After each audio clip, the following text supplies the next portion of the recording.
This is purpose of life.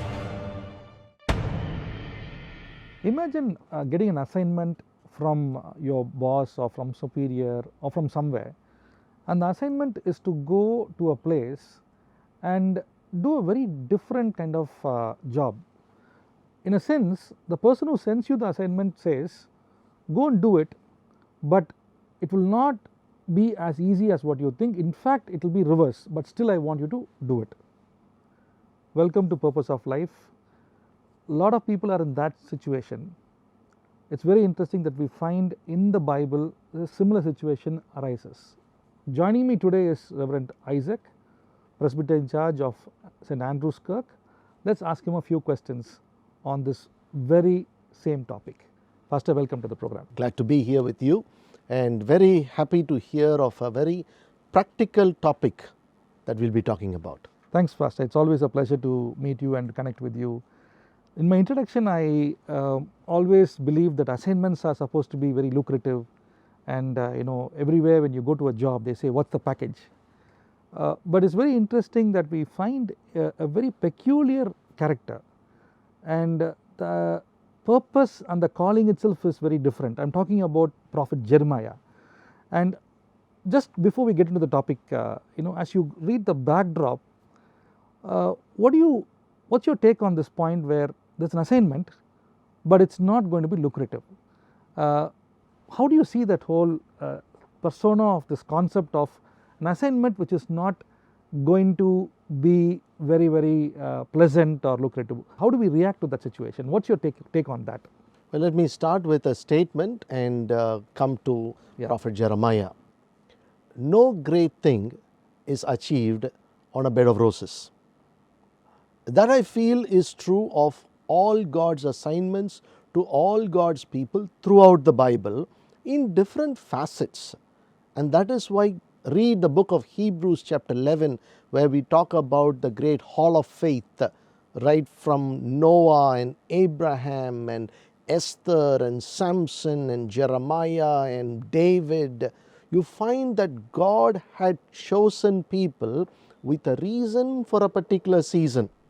And these people were given tasks which were not easy, but when they fulfilled it, it had a glorious purpose. And I think that is what God has for your life and my life and for all people who are watching.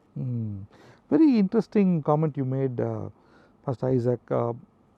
This time when Jeremiah was born is a very unique season. Yes. Just for the benefit of viewers, can you just give us a little backdrop on this whole season on which Jeremiah is evolving? That will help the viewers to understand the context in which we are building the topic. Because it's a very different season. Israel had seen glory of, the glorious temple of King Solomon. Of course, they knew about David, King David. They had this whole Moses law with them. And they come from a very traditional, conceptual thinking of how God should be worshipped. But when we come to this book, what strikes you, or what are the uniqueness of this particular era of this book called Jeremiah? How do you see this whole thing? Okay. We use the statement called, "Don't test my patience." I think that is very true of the people of Israel. Even from the days of Joseph, days of Jacob, how the nation of Israel grew, how they spent time in Egypt as slaves, their journey from Egypt to the promised land, and to the time of David and beyond. One thing was common about the nation of Israel is they put God to the test like nobody else, where they were the recipients of God's blessing in so many ways. The land that they lived was not theirs, but God granted to them. They were literally fed with the manna from heaven. They had blessings like no other nation. But again and again this nation said, no, we would want the things that other nations have. So they would bring in practices of heathen nations. They would do things that the word of God considered abominable. They would entertain idolatry, and they would entertain immorality. Right from the rulers of the nation to the common man, sin was prevalent everywhere.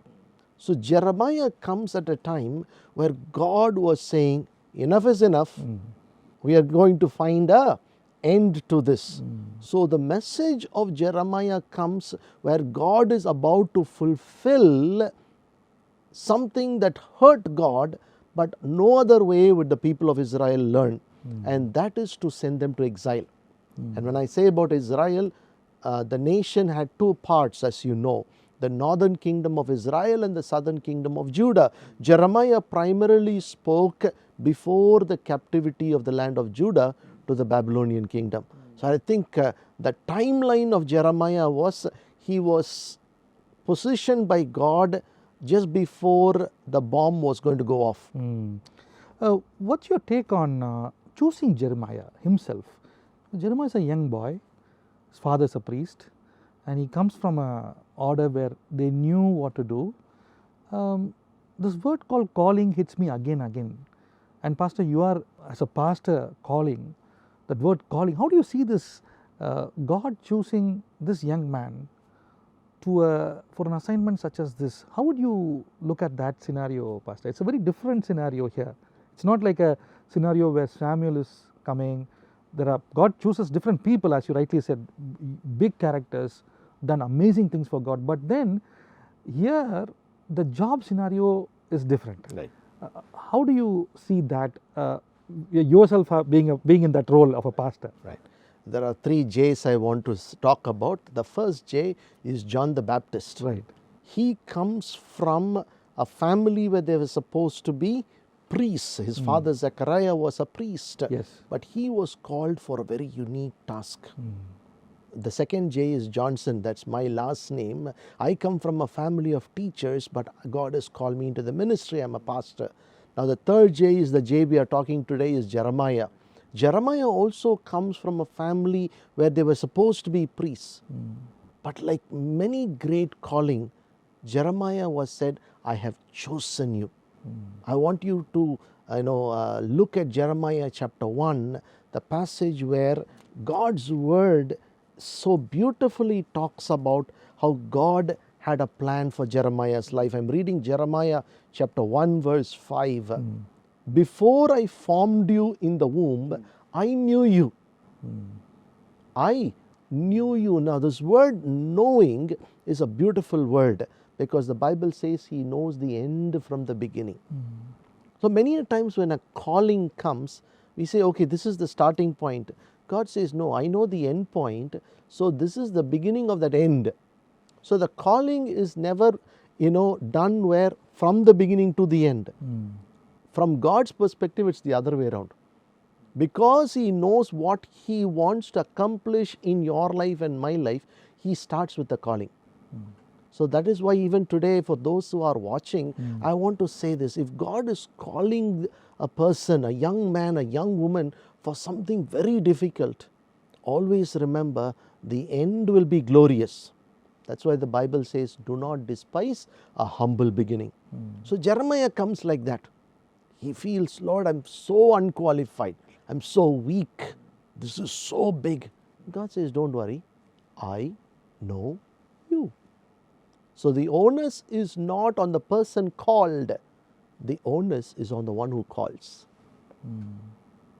Just a different dynamics altogether. Absolutely. So it's a very nice positioning, Pastor, which you gave. The onus is not on the person who's actually doing the job, but on the person who's called. In Jeremiah's, if you look at constantly the chapters, God pours out his heart, his heavy heart. One direct question. The book of Jeremiah explains the heartbeat of how God was hurt. From a bird's eye view, what are the major takeaways in this book, Pastor? What are the major takeaways? How do you see this book of Jeremiah? I will answer it from a verse in the book of Jeremiah itself. It is again found in chapter 1, and I want you to see verse 10. This kind of actually summarizes the entire book. Jeremiah chapter 1 verse 10. See, I have this day set you over the nations and over the kingdoms. And it gives you those 6 words. The 6 words are this: to root out, to pull down, to destroy, to throw down, to build, and to Plant. This is what happens in the book of Jeremiah. All these 6 will unfold. So it summarizes the whole book. This summarizes the entire book. God will root out the wicked. God will pull down even those who are rulers for a long time. God will destroy those who come against. God will throw down anyone in authority. God will build His own kingdom from the beginning, and God will plant His people in His land. So this verse summarizes the entire book.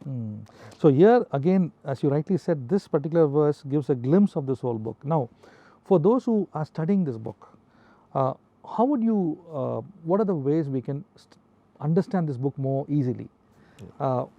This verse is perfect. It gives you a whole aspect of what this whole book is all about. If we were to divide this book, in what way can we divide this book? Into which categories? There are 2 parts to this book. The first 25 chapters is about God's destruction upon the wicked. God is again and again pointing out the shame of the wicked. If we have time, we can go verse by verse, but for today's discussion, we'll just skim through and say the first 25 chapters is about the wickedness of the nation. The next 26 chapters, that comes to 51, the next 26 chapters are God's unfolding of how the wicked will be uprooted and the righteous will be established. The 52nd chapter, the last chapter of the book of Jeremiah, is talking about how this fulfillment will have its effect in the New Testament. So that is how the book of Jeremiah is.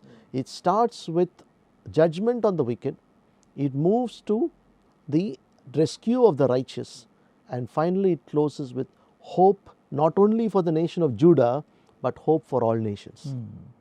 So these are the basics of how this book can be unfolded.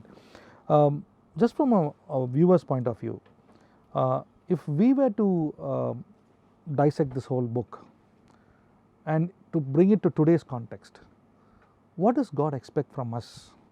When we read this book, God is also expecting us to reflect on it, because if He has put this book for us to read now and for the future generation, it's for a purpose. Yes. So how would you define that purpose? What is God expecting us to do after reading this book?